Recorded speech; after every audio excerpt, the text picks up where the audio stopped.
के साथ दुष्कर्म की वारदात सामने आई है। घटना 21 मई की बताई जा रही है, जहां पीड़ित अपने दोस्त के साथ सड़क पर कहीं जा रही थी, तभी कार सवार कुछ बदमाशों ने फिल्मी अंदाज में छात्रा को जबरन अगवा कर लिया। आरोप ये भी है कि बदमाश छात्रा को सुनसान जगह पर ले गए, जहां उसके साथ दुष्कर्म की घटना को अंजाम दिया गया। घटना के बाद छात्रा ने अपने पिता को पूरी वारदात के बारे में जानकारी दी और क्या कुछ उसके साथ हुआ उसकी जानकारी दी, जिसके बाद मंसूरचक थाना में आवेदन दे करके प्राथमिकी दर्ज कराई गई। पुलिस ने मामले में तुरंत कार्रवाई करते हुए कार ड्राइवर संदीप महतो को गिरफ्तार कर लिया है, जबकि मुख्य आरोपी सुशील कुमार उर्फ नटवर फरार अभी भी बताया जा रहा है। पुलिस ने रेप में इस्तेमाल कार को भी जब्त कर लिया है। तो नाबालिग के साथ रेप किया गया। हालांकि रेप के बाद पुलिस ने तुरंत कार्रवाई करते हुए ड्राइवर को गिरफ्तार कर लिया है, कार को भी जब्त कर लिया है। ज्यादा जानकारी के साथ न्यूज 18 संवाददाता संतोष हमारे साथ फोन लाइन पर जुड़ गए हैं। संतोष, एक नाबालिग के साथ रेप की जाती है, पुलिस की तरफ से हालांकि गिरफ्तारी हो चुकी है, क्या कुछ जानकारी है इस पूरे मामले को लेकर के? जी बिल्कुल, देखिए पुलिस के द्वारा त्वरित कार्रवाई की गई और जो भी दो आरोपी का नाम सामने आ रहा है, उसमें एक को गिरफ्तार भी कर लिया गया और जो कार यूज किया गया था इस मामले में अपहरण के वक्त, उसे भी बरामद कर लिया गया है। फिलहाल पुलिस जो है, जो गिरफ्त में आया आरोपी है, उससे पूछताछ कर रही है और दूसरे आरोपी की गिरफ्तारी के लिए लगातार छापेमारी कर रही है। दूसरे शब्दों में अगर कहा जाए तो पुलिस ने त्वरित कार्रवाई की है। निश्चित रूप से जब मामला संज्ञान में आया और जब पुलिस को इसकी सूचना प्राप्त हुई, उसके बाद पुलिस ने तुरंत जो है कार्रवाई शुरू की और छापेमारी करके एक आरोपी को गिरफ्तार किया है। पुलिस का दावा है कि जल्द ही जो दूसरा आरोपी है उसे भी गिरफ्तार कर लिया जाएगा, लेकिन कहीं न कहीं ये एक पुलिस पर सवाल जरूर खड़ा हो रहा है, क्योंकि जिस तरह से दिन दहाड़े इस घटना को अंजाम दिया गया, वो भी पॉश इलाके में एक छात्रा का अपहरण होता है और उसके बाद रेप होता है, तो कहीं न कहीं पुलिस सवालों के घेरे में जरूर है, लेकिन कार्रवाई पुलिस के द्वारा तुरंत की गई। जी ठीक है, आप नजर बना के रखिए। संतोष, अपडेट लेंगे। बहुत शुक्रिया जानकारी के लिए।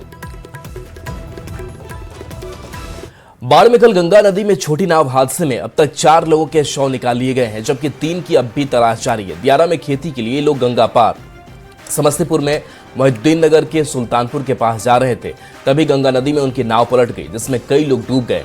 घटना के बाद पूरे गांव में चीख पुकार है। कई सुबह से ही घरों में चूल्हा तक नहीं जला है।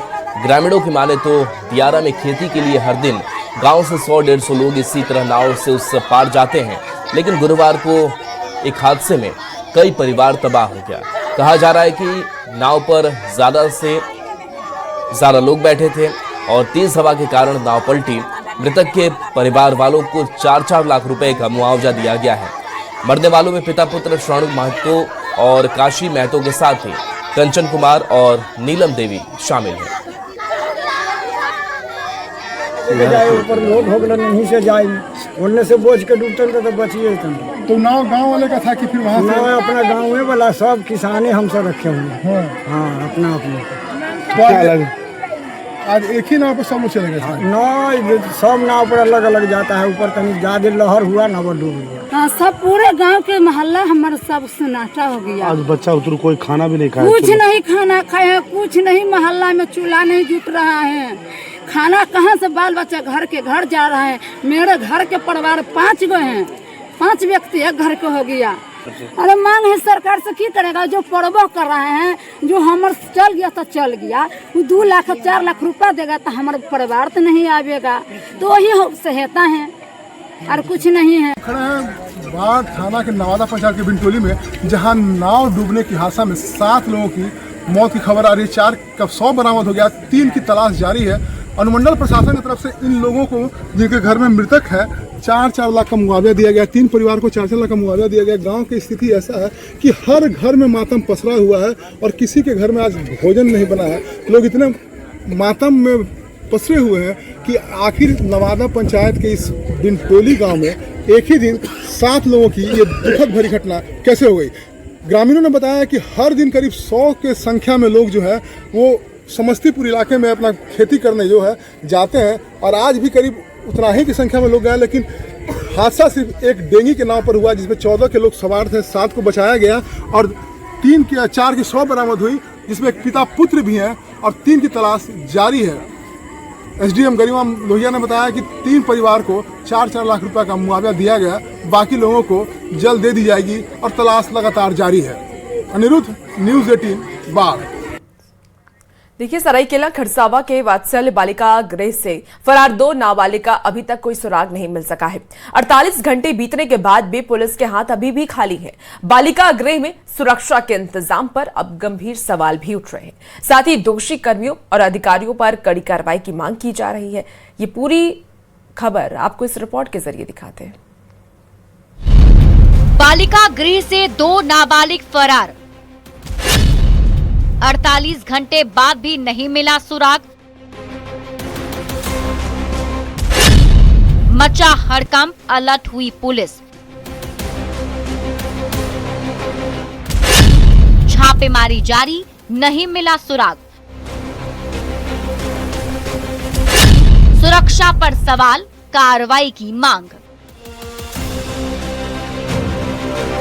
तो भागने वाला कहीं से भी भाग जाएगा। जांच के लिए आए हुए थे, रिपोर्ट डीसी सर को सबमिट होगा।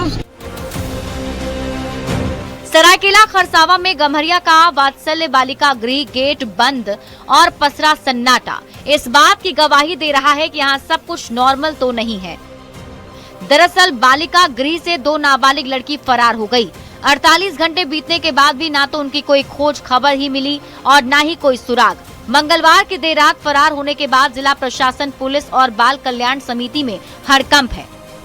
दोनों नाबालिग की तलाश में संभावित ठिकानों पर छापेमारी जारी है, लेकिन पुलिस के हाथ अब तक खाली हैं। मैडम बता दीजिए थोड़ा सा जांच में क्या मतलब पाया गया? जांच के लिए आए हुए थे, रिपोर्ट डीसी सर को सबमिट होगा, उसके बाद ही कुछ होगा। आरोप लग रहे हैं कि बालिका गृह में सुरक्षा के पुख्ता इंतजाम नहीं थे। सीसीटीवी कैमरे भी नहीं लगे थे, जिन्हें दोनों नाबालिग की फरारी के बाद इंस्टॉल किया जा रहा है। हालांकि बालिका गृह संचालक आरोपों से इनकार करते हुए सुरक्षा का दावा करते हैं, लेकिन इन दावों की पोल स्थानीय लोग ही खोलते दिख रहे हैं। भागने वाला कहीं से भी भाग जाएगा। गार्ड आपके पास थे उसको? हाँ, गार्ड है। मैडम तो बोल रही कि गार्ड है। उस समय आधे घंटे के लिए फ्रेश होने गई थी और उसी समय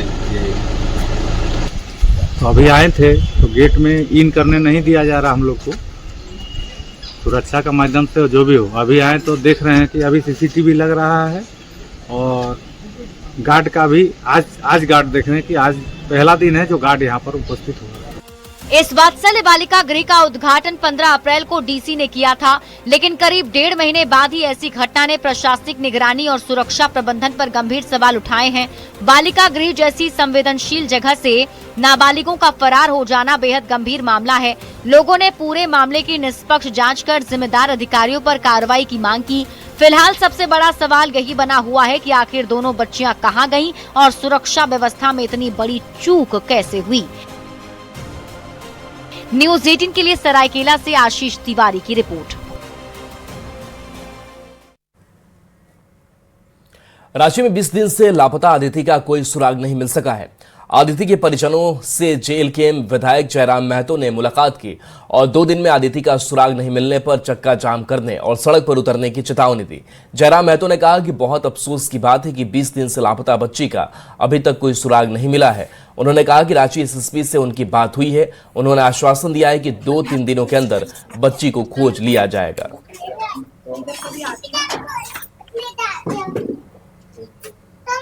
इस विलंबता का कारण उनकी उदासीनता है। अगर प्रशासन आक्रामक होकर इस प्रकार से जो घटनाएं घटित होती हैं, केसों की तहकीकात करती, तो हमें नहीं लगता है अपराधियों का मनोबल इतना बढ़ता। एसएसपी से बात की और उन्होंने आश्वासन दिया है। उन्होंने कहा कि हम लीड के करीब हैं, 2 से 3 दिनों में हम लीड तक पहुंच जाएंगे। तो हमने उनसे कहा कि अगर ऐसा होता है तो ठीक है, आपसे अपेक्षाएं भी हैं, और नहीं तो फिर हम लोग किसी कार्यक्रम के माध्यम से अपना प्रदर्शन को करने का काम करेंगे। देखिए, पश्चिम बंगाल में घुसपैठियों के खिलाफ कार्रवाई की चर्चाओं के बीच अब झारखंड के सीमावर्ती इलाके में भी संदिग्ध लोगों की मौजूदगी को लेकर के सवाल उठने लगे हैं। दुमका और आसपास के इलाकों में लगभग 150 से ऐसे लोग हैं जो खुले मैदानों और अस्थायी ठिकानों पर रह रहे हैं, जिनकी पहचान को लेकर के स्थानीय लोगों में चर्चा है। न्यूज़ 18 की टीम जब मौके पर पहुंची और वहां उनसे बातचीत की तो उन्होंने खुद को दूसरे जिले से आया हुआ बताया और बताया कि जड़ी बूटी बेचने वाले वो हैं। आधार कार्ड हम लोग का धनबाद का है। धनबाद का। हाँ। तो किसी का घर है। आप दुमका आने से पहले कहाँ से आए हैं? दुमका आने हम लोग बिहार में थे। बिहार ये जाते हैं ना, कटिहार पूर्णिया तरफ से। हम लोग 4-5 भी 8, 10, 15 बार भी वोट दे चुके हैं, लेकिन एक बार भी हम लोग को कुछ नहीं मिला। वैसे ही खाली हम लोग घर से निकलते भीख मांग खाते हैं, बस यही हम लोग का जिंदगी गुजारा। स्वतः आदिवासी है, आदिवासी सब पानी नहीं देता है पीने के लिए, जाते हैं नदी पानी पीने के लिए। तो हम लोग वोट भी नहीं देते, गोसा से हम लोग वोट भी नहीं देते। आधार कार्ड था हम लोग है बाबू है। तो हम लोग मुखिया नहीं देता है बाबू, मुखिया नहीं देता है। पश्चिम बंगाल में बांग्लादेशी घुसपैठियों के कार्रवाई के चर्चाओं के बीच झारखंड के सीमावर्ती इलाकों में भी संदिग्ध लोगों की मौजूदगी ने सवाल खड़े कर दिए हैं। दुमका और आसपास के क्षेत्रों में खुले मैदान और अस्थायी ठिकानों पर रह रहे कई लोगों को लेकर स्थानीय लोगों में भी चिंता बढ़ती जा रही है। न्यूज़ 18 की टीम जब मौके पर पहुंची तो इन लोगों ने खुद को दूसरे ज़िले से आया हुआ और जड़ी बूटी बेचने वाला बताया। उन्होंने बताया कि तकरीबन 150 लोगों की संख्या जो है यहाँ पर पहुँची है और खुले मैदान में रह रही है। लेकिन सवाल ये है कि आखिर इनकी असली पहचान क्या है और ये यहाँ कब से डेरा जमाए हुए हैं। बांग्लादेश सीमा से जुड़े राज्यों में बढ़ती घुसपैठ की चर्चाओं के बीच अब संथाल परगना का इलाका भी अछूता नहीं है। स्थानीय लोगों का कहना है कि प्रशासन को इन संदिग्ध लोगों की पहचान और गतिविधियों की जांच करनी चाहिए। अब देखना होगा कि प्रशासन इस मामले को लेकर सामान्य मानता है या फिर सुरक्षा के लिहाज से कोई बड़ा एक्शन लिया जाता है। नितेश कुमार, न्यूज़ 18, दुमका। खबर पटना से, जहां छात्र नेता दिलीप कुमार ने पूर्व मुख्यमंत्री नीतीश कुमार से मुलाकात की। टीआरई 4 की मांग को लेकर छात्र नेता ने मुलाकात की, जिसके बाद छात्र नेता दिलीप ने सोशल मीडिया पर पोस्ट कर मुलाकात की जानकारी दी और पूर्व मुख्यमंत्री नीतीश कुमार को किए गए कामों के लिए धन्यवाद दिया। साथ ही उन्होंने टीआरई 4 का विज्ञापन 46,000 से ज्यादा पदों पर जारी करवाने की मांग भी की। देखिए, पटना में पूर्व उप मुख्यमंत्री तारकिशोर प्रसाद ने सीएम सम्राट चौधरी से मुलाकात की है और इस दौरान उन्होंने सीएम से कटिहार के विकास को लेकर के चर्चा की। साथ ही सीएम को कटिहार आने का न्योता भी दिया और ये तस्वीर भी साझा की गई है, जहां मुख्यमंत्री सम्राट चौधरी के साथ तारकिशोर प्रसाद नजर आ रहे हैं। तो इस दौरान उन्होंने सीएम से कटिहार के विकास को लेकर के चर्चा की है और साथ ही कटिहार आने का न्योता दिया है। सम्राट चौधरी के साथ उन्होंने जो तस्वीरें खिंचवाई वो अपने सोशल मीडिया के जरिए उन्होंने शेयर भी की। खबर वैशाली से है, जहां करताहा थाना परिसर में प्रेमी युगल की शादी चर्चा का विषय बन गई। मुजफ्फरपुर की एक युवती ने थाने पहुंचकर अपने प्रेमी से शादी कराने और सुरक्षा देने की मांग की थी। इसके बाद थानाध्यक्ष ने दोनों पक्षों से बातचीत की। सहमति बनने पर थाना परिसर में ही पूरे विधि विधान से शादी करवाई गई। पुलिसकर्मियों और स्थानीय लोगों की मौजूदगी में युवक ने युवती की मांग में सिंदूर भरकर उससे पत्नी के रूप में स्वीकार किया। शादी की तस्वीरें और वीडियो सोशल मीडिया पर वायरल है। शादी का फोटो कई अखबार में छपा हुआ है और सोशल मीडिया में भी वीडियो इसका वायरल हुआ है और इस बात की जानकारी पुलिस अधीक्षक महोदय को भी हुई है। उसके संज्ञान में भी यह बात गई है। तो पुलिस अधीक्षक महोदय के द्वारा मुझे जांच कर प्रतिवेदन समर्पित करने का आदेश प्राप्त हुआ है। मैं जांच कर इसके संबंध में प्रतिवेदन समर्पित करूंगा और उसके आधार पर आगे की कार्रवाई की जाएगी। देखिए, वैभव सूर्यवंशी आईपीएल में धमाल मचा रहे हैं। प्लेऑफ मुकाबले में शानदार पारी खेलते हुए वैभव ने 29 गेंद में 97 रन बनाए हैं और इस पारी के साथ ही वैभव ने कई रिकॉर्ड्स भी अपने नाम कर लिए। इसी बीच वैभव के कोच मनीष ओझा ने उनकी प्रशंसा की। कहा कि वैभव जैसे बल्लेबाजी कर रहे हैं वो बहुत ही रोमांचक और आक्रामक है। कोच के नाते हमारे लिए बहुत ही गर्व की बात है। हमारे बीच का बच्चा दुनिया में नाम कमा रहा है।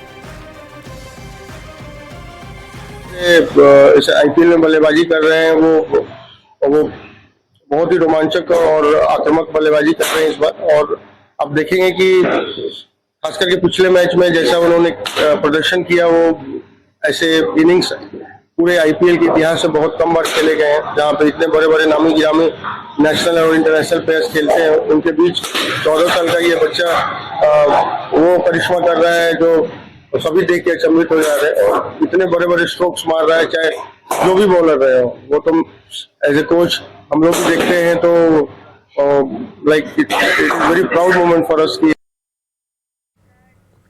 खबर बक्सर से है, जहां सुबह से ही मौसम सुहाना बना हुआ है। तेज आंधी के साथ बारिश शुरू हो गई है।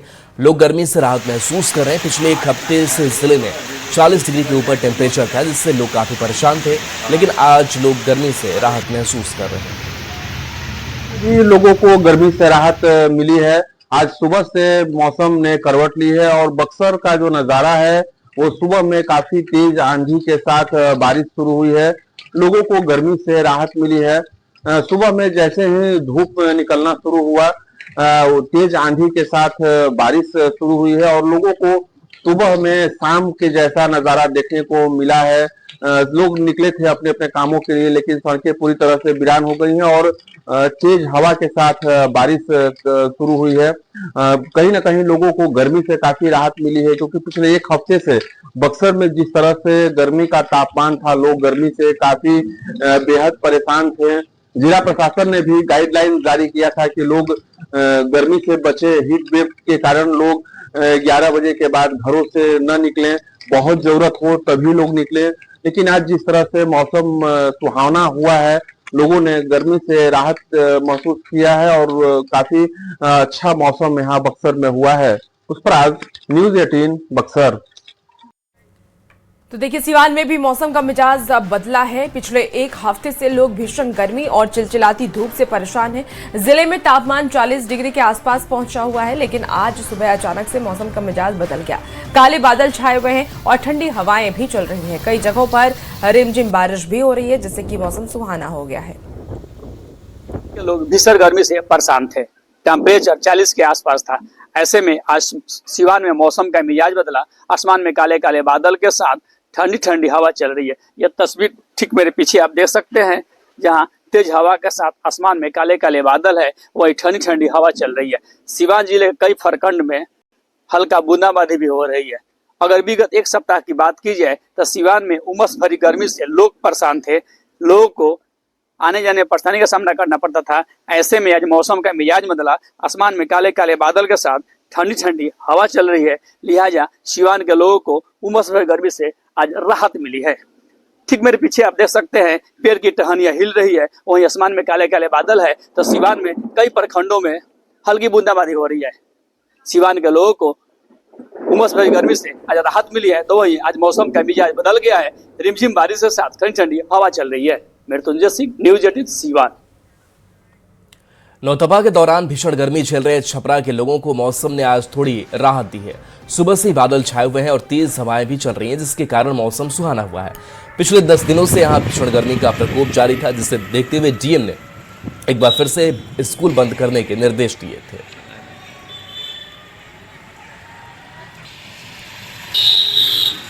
चलिए, मौसम से जुड़ी आपको एक अच्छी खबर भी बताते हैं, जहां झारखंड वासियों के लिए अच्छी खबर है। झारखंड वासियों को अगली कुछ दिनों तक भीषण गर्मी से राहत मिलने वाली है। आपको बता दें कि दक्षिणी पूर्वी हवाओं का जोर राज्य में दिख रहा है, जैसे कि पूर्वी, दक्षिणी और मध्य इलाकों में इसका थंडर एक्टिविटी देखने को भी मिलेगी और तेज हवा की गति 50 से 60 किलोमीटर प्रति घंटे की रफ्तार से चल सकती है। इस वजह से आने वाले 5 दिन यानी कि 2 जून तक झारखंड में लू की आशंका नहीं है। हालांकि गरज और ठनका गिरने की आशंका बनी रहेगी। तापमान में भी गिरावट दिख रही है। देखिए, आपको बता दें कि मौसम विभाग ने लोगों से सतर्क रहने की अपील भी की है।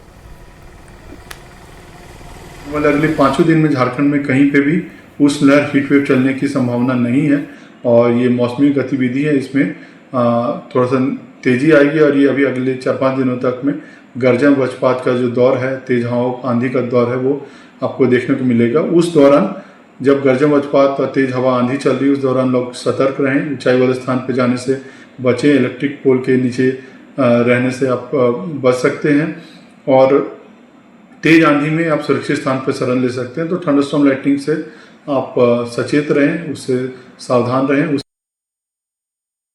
और इस बीच हमीरपुर से बड़ी खबर, जहां बेतवा नदी पर निर्माणाधीन पुल का स्लैब गिरा है। मलबे में दबकर 6 मजदूरों की मौत हो गई है। तो यूपी से बड़ी खबर, बड़ा हादसा, कई घायल। जो मलबे में दबे मजदूरों के लिए रेस्क्यू भी जारी है। रात करीब 3 बजे आंधी और बारिश के चलते ये हादसा हुआ है। बेतवा नदी पर पुल का निर्माण हो रहा था। अभी एसडीआरएफ और प्रशासन की टीम रेस्क्यू में जुटी हुई है। कुरारा थाना क्षेत्र की घटना सामने आई है।